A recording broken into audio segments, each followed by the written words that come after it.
Hi, my name is Christy Danielson. Today I'm going to share a spoken word piece that I wrote yesterday. So it seems I have a choice to make, and it feels more like it's someone else's decision. I took a chance and I jumped with the faith clenched in my hand, and I fell hard. I fell deep into the shadows of my past, and I found things that I had thought I had thrown away, but they never left me. They were only stashed there in my memory, ready to flash with a vengeance when my experience triggered them, bringing them to the front of my presence, dragged to center stage. I found myself there at that instance, and I pleaded innocent, but the verdict wasn't up to me, and it didn't matter what I said, guilty or not. I had no option, and in this same moment, I chose. Whether they decided my fate or I did.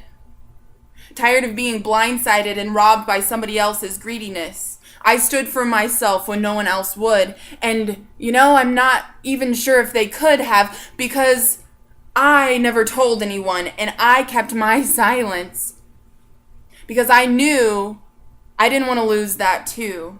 It was the only thing left in my control. And I stayed standing with my hand across my heart, frozen in fear.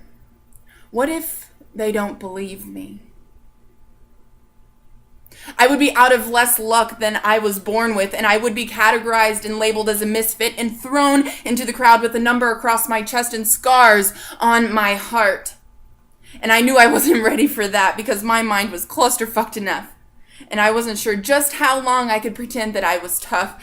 And at night, I knew I was all alone, and I would let down my walls, but in my dreams, I would build bigger ones, walls that let no hurt inside. What I didn't know was that I trapped myself inside with my own worst enemy. And now the space was more confined, and there was nothing that I could do to hide, and my options were none, and there was no place that I could run. And eventually, you catch up with your demons, and they never forgot you. They might never leave, and that's exactly what they want you to think and what they want you to believe. To shatter your imagination and lock it up and keep the combination of fear and guilt chained to its bindings. The getaway right in front of you, but you can't find it, and it's too familiar. To get out of this mess should be harder than this, and I can attest to trying and failing and feeling unnecessary. But after all, am I the one who caused this? They told me that I reaped what I sow, but I never was really sure what they meant by that. And every circumstance I found myself in, I knew it wasn't my choice to begin. And there I was, young and scared, and my hope was leaking out of my blue eyes as I cried my silent tears, and I thought my tears were screaming the storms of emotion that I felt. I thought someone else would ask, but every time they did, it was them that I disregarded.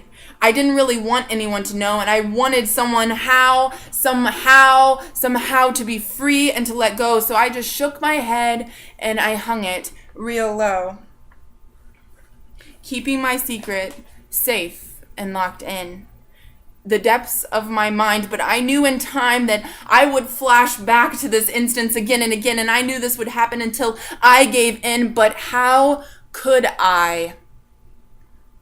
God's book condemns me with sin, and I'm wearing thin of where to begin and what I want to end. But in the end, I just wanted a friend, someone who could make me feel safe and like I could do anything no matter where I've been.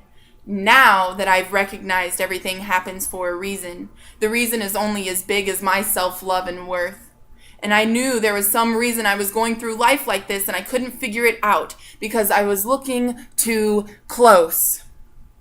The details sucked me in, and then I was too worried about what others would think, and I didn't want to look worse than I felt. And once I stepped back and I unplugged my mind from their opinions and from their decisions, I myself was standing up again, fragile and nervous, but this time something made me feel like I was worth it.